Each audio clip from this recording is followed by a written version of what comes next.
Next up is a very cool topic, and it will be presented by a very cool guy who has about as much history with All Aboard Ohio as you can.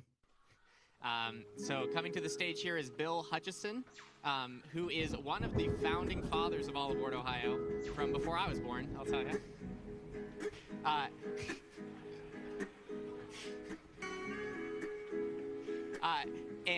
So Bill is here to share about a bunch of incredible work that him and his team with the Lakeshore Rail Alliance have been doing up in Northern Ohio, building, again, a coalition. So everybody, please welcome to the stage, Bill. All right. Well, I feel like I'm going to be giving a sermon. All right, thank you there, Caffeine Mitch. I want to thank everybody. This is really gratifying to me as a former president of All Aboard Ohio. How could you? We went through some really tough times, but and Stu's nodding his head. This is an idea that's not going to go away. So I'll tell you what, the decision makers need to just get used to it. And I think from what I'm seeing here, the mantra to me is maximum pressure continuously applied. And you need to keep doing that until you're such a nuisance that you're going to get your way. Honestly, I think that if anybody can do it, it's this outfit. I can go back to the old days. We kept the pilot light on, but now you're carrying the torch, and you're going to win. You're going to win. With a team like this, you can't lose. You can't. It's just not possible. So get over the defeats of yesterday, the days when I walked into a hearing in Columbus and they looked at me like I was a fly at their picnic. That's over.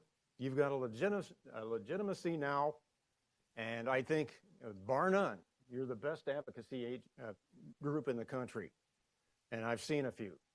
So my hat's off to you all. So anyways, let me see how this thing works here. Okay, I'm going to tell you a little bit about the Lakeshore Rail Alliance and what it's about. It's advocacy at a little different kind of an angle. Ed D'Amato and I had a conversation about 4 years ago, and he suggested that we start advocating for improvements to the Lakeshore Limited route. And, so we sat down and we had this vision about what it would be like. Well, and actually there was a study done, it was sponsored by the RPA and, thank you, and the Midwest High-Speed Rail Alliance out of Chicago, Rick Harness's group. And so they came up with this vision document, and it called for 6 round trips between New York and Chicago, and a lot of other things, higher speeds, more convenience, so forth and so on, modern service. So we thought that was a great idea, and Ed suggested a Zoom call. So we brought together All Aboard Ohio and their counterparts from every advocacy organization between New York and Chicago. We had 8 of them all together. And the interesting thing to me was, although these people mostly knew each other, they rarely talked to each other because they were so focused on their state initiatives, whatever their particular state was doing, and kind of reflected what the states are like. And so you had this flow of information and ideas that just wasn't there before. And I told Ed, I said, this is something that's kind of interesting. What are we doing here? So anyways, a little bit more about us. We are a program of All Aboard Area 501c3 in Erie, Pennsylvania. And we're an umbrella organization. Again, AAO is a member. And so we have gone further here, and we got to the point where, yes, we got this vision. How do we carry it out? We decided that it was too big. How does this work? Oh, here we are. Do I press the little green button here? The down arrow. Okay. So to fast forward, it's a huge area. There's probably 120 million people in the Northeast and Midwestern regions. And the only really viable long-distance route is the Lakeshore Limited. And unfortunately for us, of course, it's in the middle of the night. which just shows you that one train can't possibly cover the whole market. So it's a big area, and it's an area that really is a transportation desert outside of a few cities. You cannot fly very easily between most of the en-route points on the Lakeshore route. It's a problem. It's also another problem in terms of smaller cities trying to compete with larger metros that have all the amenities. Places like Erie, PA, that was down to the last 2 flights, and only to Charlotte, North Carolina. So you have that kind of issue, and it's common in this part of the country. It's particularly common here. And so we were looking at addressing this as a regional or national perspective. And so here's the region. It's a dynamic region, as we all know. It has the Great Lakes. It has a low cost of living here by comparison with the East Coast or the West. But again, the problem is we have serious mobility issues. They're not being met. And that's why you see the mayor of Crestline saying it's an issue. That's why you had, 10% of their population turn out for this thing. They know what the stakes are.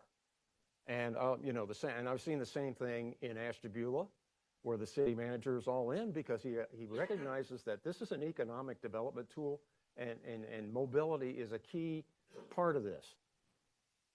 Okay, so that's the problem. So the question becomes, how do we address that? Well, obviously, we know what the answer is. It's just trying to convince legislators and other people that's where we should be going as a solution for regional service. And right now, of course, there's money through the Bill Act and other sources on the table. So, the money's there. We need to tap into that, and we need to increase public awareness. And I will say that I think on a certain level, people are already ahead of the leaders in this country. I think you found that out. I certainly did. And so that's a big part of this. But to get them to pressure their legislators to work on this issue is really important. So what we were talking about is, this is like the mantra, like, okay, what do you want? Well, you want a multimodal system so it's easy to get around from point A to point B, where a car is an option but not a necessity. You want it to be modern. You want it to be convenient. You want it to be there when you want to go. 4 a.m. trains, sorry, they just don't work. And it needs to be frequent. It needs to be reasonably fast, auto-competitive. We took a ride down I-71 here yesterday, and I was just shocked at how much traffic there is on that road anymore. And it's just plain to me that highways are not adequate to meet the challenge of today, and I think younger people are well aware of that. Obviously there's a different mindset. You like your devices. You value your time. You want quality time, and you want to travel at your convenience, however way you want. And that goes back to this freedom thing. Okay, they used to say that auto was a symbol of freedom. Anymore, it's a symbol of tyranny. It's a shotgun marriage. Okay.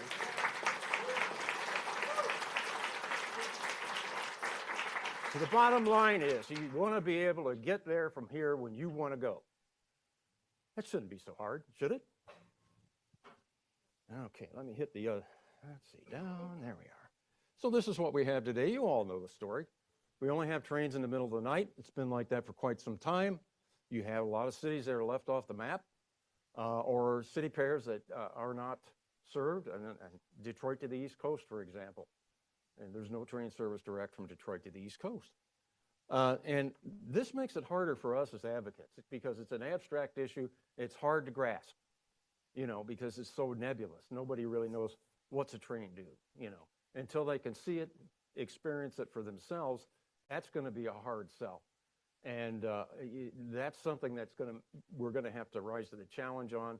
We're going to have to overcome that somehow. So in essence, we don't have a base to build on. And again, the transportation desert. But I will say I think one of the keys to any success would be to address the smaller cities first. They get it. They understand what the stakes are. So again, the system obviously needs to grow. We're terribly underserved.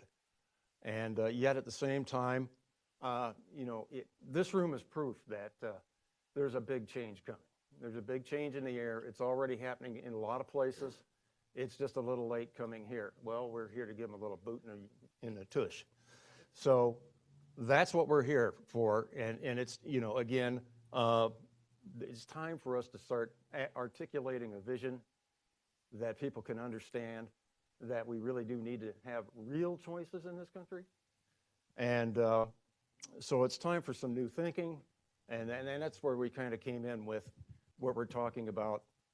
And so anyways, at the same time, corridor ID is a little bit slow, and we need to look at low-hanging fruit that's out there as a possibility. Boy, this thing is right behind me. Okay, so we have to be honest with ourselves. What are we up against? And focus on things that work, that might be unconventional workarounds. And that's where we came in with the solution called the Great Lakes Limited. And it's a day train that would operate from New York to Detroit on the route of the National Limited. It's a existing route. You would not need new equipment. You would not need new maintenance or stations. The track is in pretty good shape. It's a matter of getting people in Congress to talk to Amtrak to look into this. And one of the reasons we got into this is because Chicago's so congested, we can't even think of a single train to that endpoint. So Detroit was a fallback. So right now, here's what we'd have. If we had that, we'd have a daytime train from Detroit to the East Coast. It could be done fairly quickly. And as I said, you don't need anything really new. You may need some minimal improvements here or there. And that's where Congress comes in. So the question is, would Amtrak be interested? Well, we have to have discussions. We don't know yet, really. But I think this is an idea that's out there that is worth looking at. And I think we should be broad-minded enough to try any approach that might work. Throw it at the wall, see what sticks. And again, this goes to Congress. We want to talk to them and get a dialogue going. We've had engagement with probably a dozen congressional offices. It's been pretty good so far. You know, I will say that the response has been very favorable. So these are the city pairs of what you end up getting. This helps every area along the route, every state. And here's I'm going to go through this quickly. 2 minutes. I'm looking at the clock over there. So this is our draft schedule. It's a morning train out of Detroit to New York and vice versa. We would have service in Cleveland around noon eastbound and about 5 in the evening westbound. Okay, so here's what we're going to do. What we're doing now, we're going to continue to work on support, and we're doing more outreach to MPOs and cities. We had a very good meeting with the new executive, or the new county executive in Erie County, which is Erie, PA. And so now we're engaged with them. Like I say, we've had discussions with at least a dozen members of Congress. We could end up with a block of 18 to 20 Congress people. So I think that would be pretty impressive. And also the dialogue with Amtrak. And I think at the end of the day, we need to think about one thing now. What is unique about the 4CD corridor? What is unique about it that sets it apart from all these other routes in this part of the country? Can anybody tell me? Nope. It's all in the state of Ohio. Every other route is an interstate route. That means that you have to get 2 or 3 states to cooperate. That's very difficult. Each state has its own, agendas, and so it's just a tough pull. So we need to think regionally. Maybe the solution is a regional authority of some sort for the area, let's say between Buffalo and Chicago and Detroit. But we need to look at all sorts of solutions here. So here's some contact information, and I hope that'll do the job.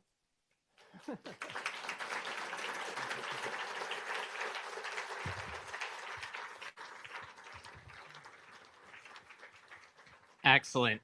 Thank you so much, Bill. And I think this is important, right? We need to continue to think outside the box as well. Yes, we need to drive as hard ahead forward with what has been laid out by Congress already. But the way that we innovate, the way that we grow as a movement, as a coalition, is we continue to challenge the status quo. And so I applaud the work of Lakeshore Rail Alliance there.